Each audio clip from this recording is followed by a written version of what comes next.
आज सभी लोग पूरे देश में हम सब गणेश चतुर्थी मना रहे हैं। आप सभी को भी गणेश चतुर्थी की लाखों लाख शुभकामनाएं, लाखों लाख बधाई। आप सबका मंगल हो। सदा भगवान गणेश जी आप सबका मंगल करें और गणेश जी की कृपा हम सब पर बनी रहे। भगवान गणेश जी की पावन चर्चा से ही आज की कथा की हम शुरुआत करेंगे, क्योंकि आज गणेश चतुर्थी है। आपको गणेश उत्सव, गणेश चतुर्थी की बहुत बहुत पूरे देश को, सभी भक्तों को बहुत बहुत शुभकामनाएं।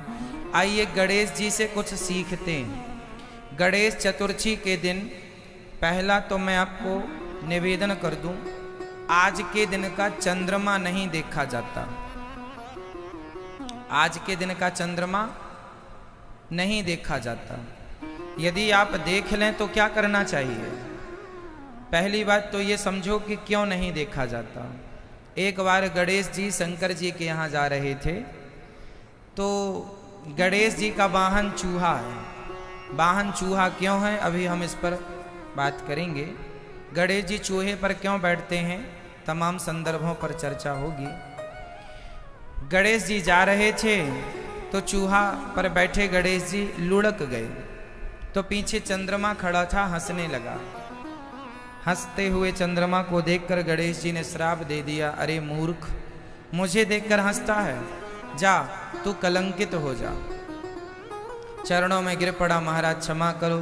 अच्छा कोई बात नहीं, आज के दिन जो तुझे देखेगा उसे झूठा कलंक लगेगा, चाहे चोरी का कलंक, चाहे कुछ भी कलंक लगेगा, झूठा।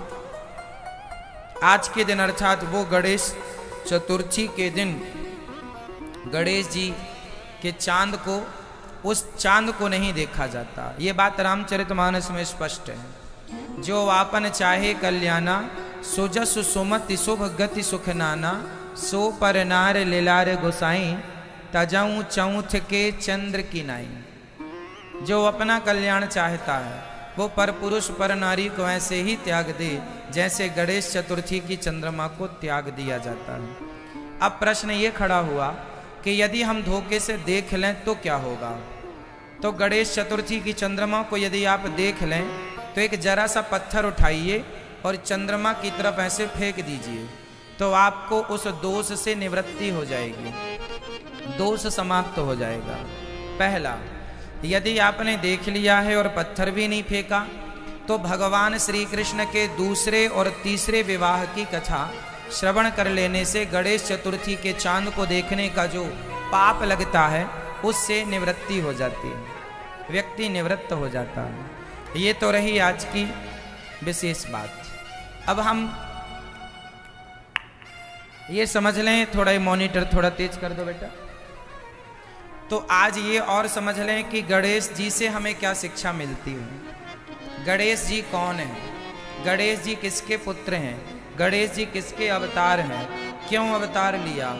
गणेश जी के जन्म की कथा आप लोग जानते हैं। आज गणेश जी का जन्मोत्सव भी है। आज के दिन गणेश जी प्रकट हुए थे। कैसे प्रकट हुए, गणेश जी की जन्म की कथा क्या है? कुछ लोग कहते हैं माता पार्वती के मैल से उन्होंने गणेश जी का निर्माण किया। ये बात नहीं, ब्रह्म वैवर्त पुराण में जो लिखा है वो मैं आपको समझाता हूं। भगवान गणेश जी, माता पार्वती ने, जब भगवान शंकर से माता पार्वती का विवाह हुआ तो भगवान शंकर और माता पार्वती के द्वारा जो एक पुत्र उत्पन्न हुआ, भगवान शंकर के द्वारा माता पार्वती गर्भवती होने ही वाली थीं कि बाहर दरवाजे पर कोई याचक आ गया और उन्होंने आवाज लगाई, हम भूखे हैं, कुछ भिक्षा दो। तो शंकर जी ने देखा कि द्वार पर कोई आया है, अतिथि, उसे देखना चाहिए। तो शंकर जी, पार्वती मैया और शंकर जी दोनों अलग हुए। तो शंकर जी का जो तेज था वह माता पार्वती के गर्भ में जो जाना चाहिए था वो जमीन पर गिर गया। और जब माता पार्वती बाहर निकल कर आई तो वहाँ एक साधु खड़ा था। बोला, महाराज बड़ा भूखा हूँ। माता पार्वती ने कहा, क्या खाओगे? बोले, जो आप खिलाएंगे सो खा लूँगा। माता पार्वती ने जो जो खाना चाहा साधु ने खिलाया। माता पार्वती से साधु ने कहा कि आपने साधु को संतुष्ट किया है भोजन खिलाकर, बताओ आपको क्या चाहिए। माता पार्वती ने कहा मुझे पुत्र की कामना है। तो भगवान वो कोई साधु कोई और नहीं, भगवान नारायण ही साधु बनकर आए थे। कह दिया जाओ तथास्तु, आपको पुत्र की प्राप्ति होगी। माता पार्वती अंदर गईं तो उन्हें भगवान श्री कृष्ण ही गणेश का अवतार लेकर के माता पार्वती के आंगन में खेलने लगे। भगवान श्री नारायण जो भगवान कृष्ण हैं, कृष्ण के अवतार ही श्री गणेश जी हैं। और गणेश जी को माँ जैसे यशोदा के यहाँ प्रकट भय ना राम जी, कृष्ण जी, कौशल्या जी के यहाँ राम जी प्रकट भय, भय प्रकट कृपाला दीन दयाला, उसी तरह भगवान श्री कृष्ण ही माँ पार्वती के यहाँ गणेश बनकर प्रकट हो गए। फिर बाद में माता पार्वती जी ने गणेश जी को अपना दूध पिलाया और पुत्र स्नेह किया, बहुत लाड़ किया, बड़ा प्यार किया। तो गणेश जी का जन्म आज के दिन ही गणेश जी प्रकट हुए थे, इसलिए गणेश चतुर्थी मनाई जाती है।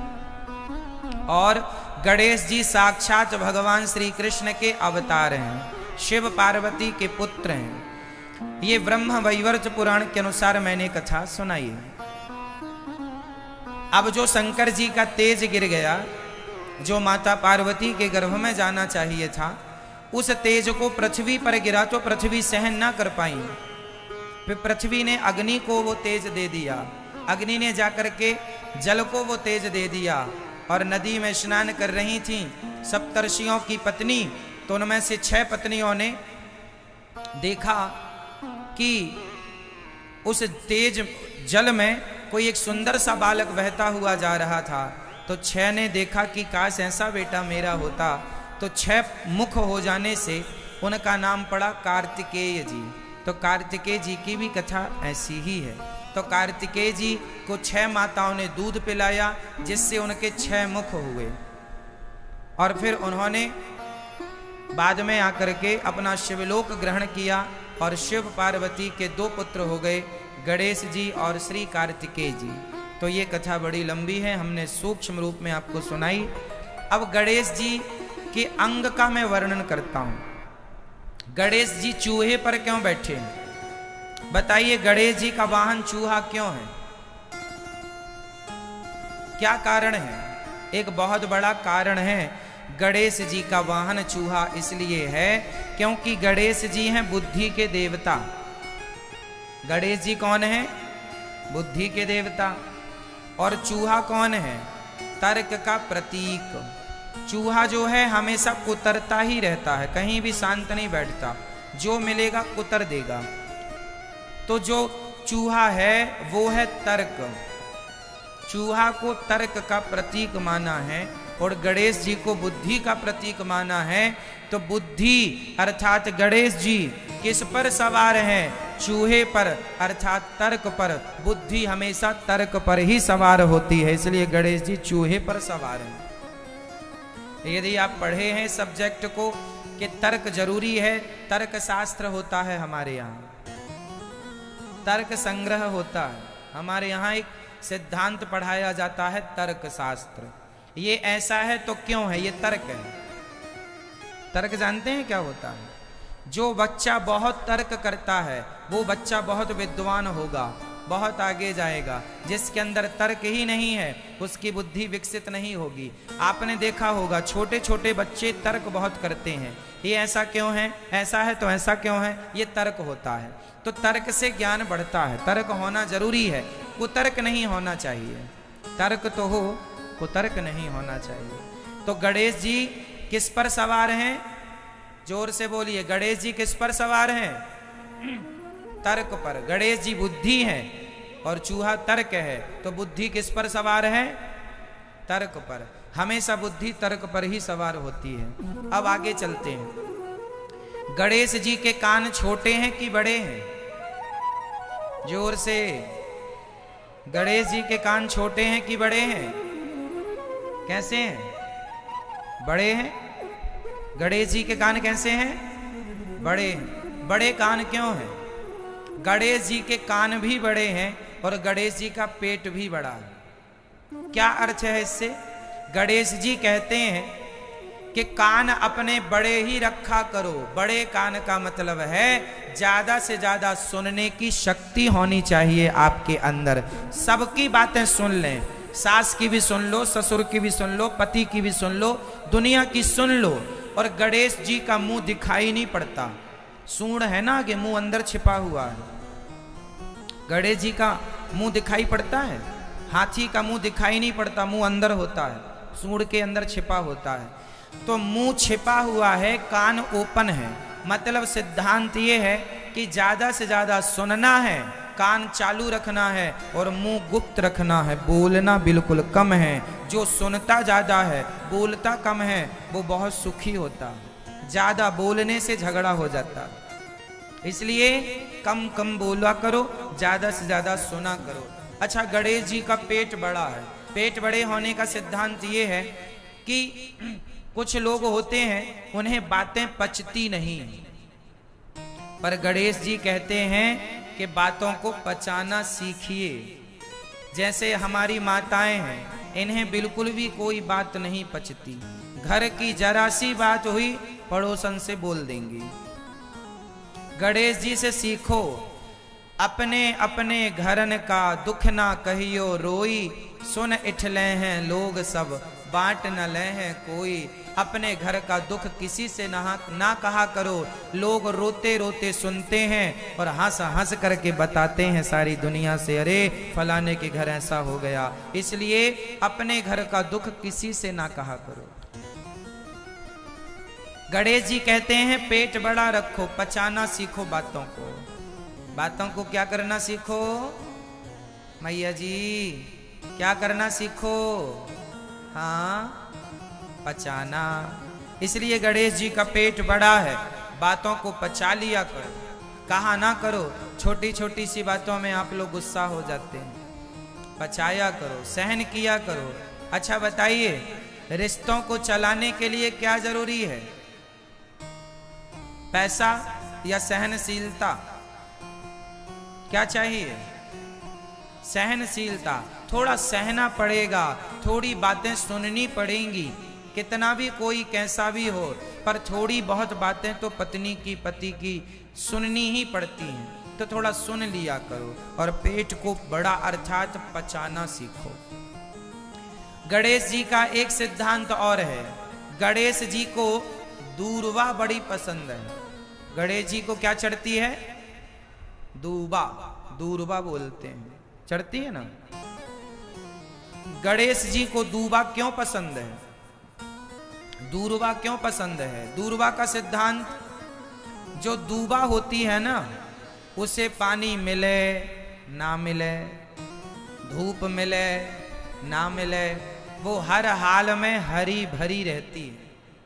हाँ या ना? दूबा हर परिस्थिति में हरी रहती है। सही है? गणेश जी कहते हैं कि जैसे मैं दूबा ग्रहण करता हूं, दुनिया वालों तुम भी दूबा से सीखो। दूबा शिक्षा दे रही है कि हर परिस्थिति में सदा हरे भरे रहना चाहिए, प्रसन्न रहना चाहिए। पानी मिले तो भी, ना मिले तो भी, दूर्वा हरी है। आपके जीवन में खुशियां हो या दुख हो, हर स्थिति में हमें प्रसन्न रहना चाहिए। हर हाल में भगवान की कृपा को महसूस करना चाहिए। तेरे फूलों से भी प्यार, तेरे कांटों से भी प्यार। हर स्थिति में प्रसन्न रहो। चलो अब आप बताएंगे गणेश जी खाते क्या हैं? क्या पसंद है खाने में गणेश जी को? जोर से और जोर से। लड्डू, मोदक कहो, लड्डू कहो। लड्डू पसंद है गणेश जी को। क्यों खाते हैं गणेश जी लड्डू? लड्डू का क्या सिद्धांत है? लड्डू से शिक्षा क्या मिल रही है? अरे लड्डू से शिक्षा ये मिलती है कि लड्डू जो होता है, वो एक लड्डू का जो आप ध्यान से देखेंगे तो एक दाने को दूसरे दाने से जोड़कर, बहुत सारे दाने जोड़ करके, यदि तिल का लड्डू है तो बहुत सारे तिल जोड़ करके लड्डू बनते हैं। बूंदी का लड्डू है तो बहुत सारी बूंदी जोड़ करके लड्डू, मतलब एक दाने को दूसरे दाने से जोड़ दिया जाए उसे लड्डू कहते हैं। मानो गणेश जी कहते हैं कि सनातनियों, तुम भी आपस में एक दूसरे से वैसे ही जुड़े रहो जैसे लड्डू का प्रत्येक दाना एक दूसरे से जुड़ा होता है। यदि जुड़े रहोगे तो मिठास बनी रहेगी। जोड़ने का प्रतीक है लड्डू, इसलिए हमारे भारत में लड्डू खाया जाता है। केक काटने की परंपरा अभी आ गई है कुछ सालों से। हमारे यहाँ केक को, एक केक को तोड़ तोड़ कर काट काट कर खाया जाता है। केक एक होता है, एक को तोड़ तोड़ कर खाया जाता है, जबकि लड्डू को दाने से दाने जोड़ जोड़ कर खाया जाता है। हमारी संस्कृति जोड़ना सिखाती है, इसलिए लड्डू खाने की परंपरा है, केक की परंपरा नहीं है। पर आपको जैसे खुशी मिले ठीक है, पर परंपरा तो लड्डू की है, हमारी भारतीय, हमारी जोड़ने की परंपरा, दाने को दाने से जोड़ना, इसलिए लड्डू सिद्धांत है, साइंटिफिक है।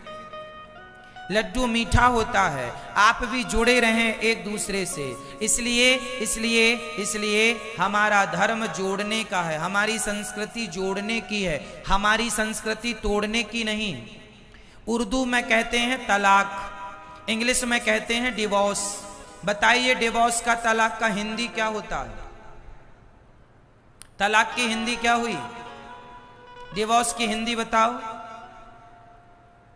होती है? आप विचार कर लेना घर में। तलाक की कोई हिंदी नहीं होती, डिवोर्स की कोई हिंदी नहीं होती। क्यों? क्योंकि हमारी मातृभाषा जो हमारी हिंदी है, वो हमारी हिंदी भाषा केवल जोड़ना सिखाती है, तोड़ना नहीं सिखाती। डिवोर्स तोड़ने वाला शब्द है, तलाक तोड़ने वाला शब्द है। आप कह दीजिए तलाक, रिश्ता टूट गया, दे दीजिए डिवोर्स, रिश्ता टूट गया, पर हिंदी में है ही नहीं कि हम ये कह के रिश्ता तोड़ लें। हमारे यहां तो हमारी संस्कृति हमें जोड़ना सिखाती है, इसलिए हिंदी है, हम वतन है, हिंदुस्तान हमारा। इसलिए हिंदी बोलने वालों, गर्व किया करो अपनी मातृभाषा में कि तुम्हारी भाषा ही ऐसी है जो हमें जोड़ने का ज्ञान देती है। तोड़ने का कोई है ही नहीं सिद्धांत यहां पर। इसलिए लड्डू जोड़ने से बनता है, इसलिए हम जोड़ने की भाषा बोलते हैं, तोड़ने की भाषा नहीं बोलते। इसलिए हमारे यहाँ चिड़िया को दाना, चींटी को दाना डाला जाता है, हम उसको भी जोड़ते हैं इंसानों से। जैसे हमारे अंदर के प्राण हैं, ऐसे चिड़िया के अंदर के प्राण हैं। पर कुछ लोग गाय पर तलवार चलाकर, बकरे पर तलवार चलाकर अपने आप को बहादुर कहते हैं। उनकी भाषा, उनकी संस्कृति उन्हें तोड़ना सिखाती है। हमारी संस्कृति तो चींटियों को दाना डालना सिखाती है। हम लोग तो चिड़िया को दाना डालते हैं, चींटियों को दाना, कुत्ते और गाय की रोटी निकालना सिखाती है हमारी संस्कृति। पहली रोटी गाय की, अंतिम रोटी कुत्ते की। अनादि समय से यह परंपरा भारतीय चली आ रही है। हमारी संस्कृति तोड़ती नहीं है, हमारी संस्कृति जोड़ती है। इसलिए गणेश जी लड्डू खाते हैं कि लड्डू जोड़ने से बनता है। आप भी हिंदू लोग, सनातनी, आपस में वैसे ही जुड़े रहो जैसे लड्डू का दाना एक से दूसरे से जुड़ा हुआ है। यदि बिखर जाओगे तो तुम्हारा अस्तित्व मिट जाएगा। इसलिए संगठित रहो, जुड़े हुए रहो, लड्डू से सीखो, गणेश जी से सीखो। गणेश जी के एक हाथ में कुल्हाड़ी होती है और एक हाथ में रस्सी होती है। ध्यान से देखा कि नहीं? गणेश जी के एक हाथ में कुल्हाड़ी होती है, हाँ या ना? नहीं देखा सो देखिएगा। गणेश जी कुल्हाड़ी लिए होते हैं। गणेश जी के हाथ की कुल्हाड़ी का इशारा क्या है? गणेश जी कहते हैं कि आप अपने जीवन में इस कुल्हाड़ी से अपने जितनी अज्ञानता की वेड़ियां हैं, उन अज्ञानता की वेड़ियों को इस कुल्हाड़ी से काट दीजिएगा और ज्ञान की ओर बढ़िएगा। दूसरे हाथ में रस्सी है गणेश जी के, रस्सी बांधने का काम करती है। जैसे पतंग एक छोटी सी रस्सी से बंधी होती है, पतंग एक छोटी सी रस्सी या धागा कहें, एक रस्सी से बंधी होती है तो आकाश में उड़ती है। यदि पतंग उस रस्सी से कट जाए तो पतंग कितनी भी ऊंची हो जमीन पर गिर जाती है कि नहीं। जैसे पतंग अपने आप को एक रस्सी से जोड़ करके रखती है, उसी प्रकार हिंदुओं अपने आप को अपने संस्कारों की रस्सी से जोड़ करके रखिएगा। यदि उड़ना है आकाश में तो जोड़ के रखिएगा अपनी संस्कृति से, संस्कृति की रस्सी से। अपने जो भी हमारा शिष्टाचार है, जो भी हमारे संस्कार हैं, उन रस्सियों से अपने आप को जोड़ कर रखिएगा। ये गणेश जी का पूरा स्वरूप हमें शिक्षा दे रहा है। लेकिन लोग गणेश जी ले तो आते हैं, जय गणेश जय गणेश जय गणेश, 9 दिन पूजा करी और आखिरी में विसर्जन कर दिया। सीखा वीखा कुछ नहीं। सीखा क्या आपने गणेश जी से? क्या सिखाया आपको भगवान श्री गणेश जी ने? क्या शिक्षा मिली आपको? इसलिए हमारे तो हर प्रत्येक देवी देवता कुछ ना कुछ सिखाते हैं, समझाते हैं।